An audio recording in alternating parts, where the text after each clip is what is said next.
Mtazamaji wangu, zidi kujiangalia vyema.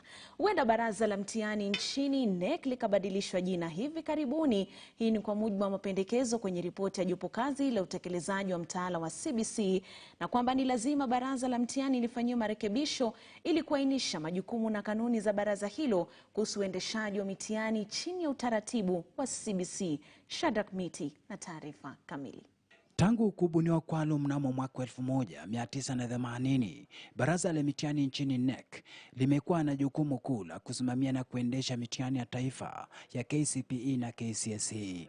Lakini sasa ujio wa mtaala wa CBC umepisha mabadiliko makubwa kuhusu mfumo na majukumu ya NEC. The responsibility of NEC has been reorganized such that it will not just be an examination council, but it's going to be an assessment council.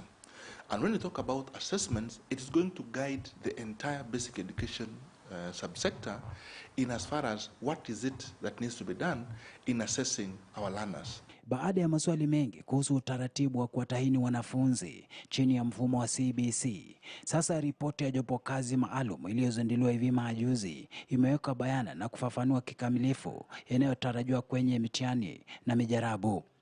Kwa mujibu wa mapendekezo kwenye ripoti hiyo, mitihani ya taifa itafanyika katika gredi za 6, 9 na 12.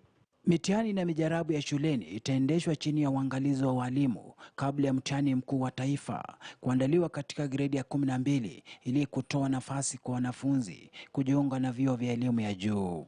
What this thing envisages is basically to make us depart from the previous notion that 3 hours or 2.5 hours or 1.5 hours can determine your future. We are going to have pathways.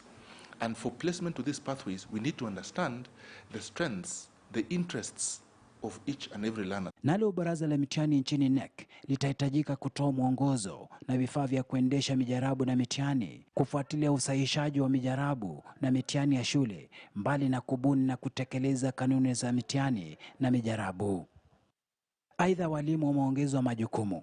Mbali na kufunza na kuelekeza wanafunzi, walimu sasa watasimamia na kuelekeza mitihani na kusahihisha na kuwapa wanafunzi alama za mitihani na mijarabu.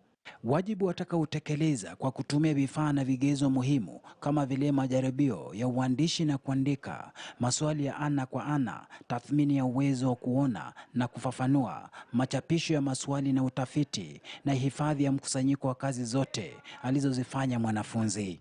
It will not be about this learner has failed and this learner has passed. No, it will be about this is what this learner needs and this is the kind of support that this learner requires. We need honesty in our career as teachers so that we don't bring up half-baked learners with very good portfolios but they don't perform.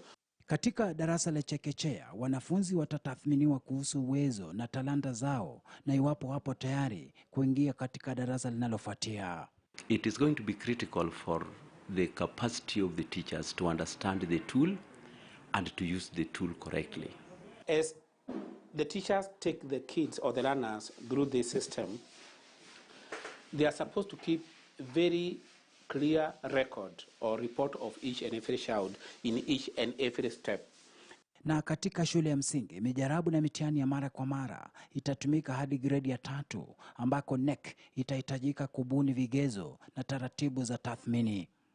Katika gredi za 4, 5 na 6, wanafunzi watatathminiwa ili kubaini uwezo na talanta zao, na wenzao katika gredi za 7, 8 na 9 watatathminiwa kabla ya kujiunga na elimu ya sekondari katika gredi za 10, 11 na 12.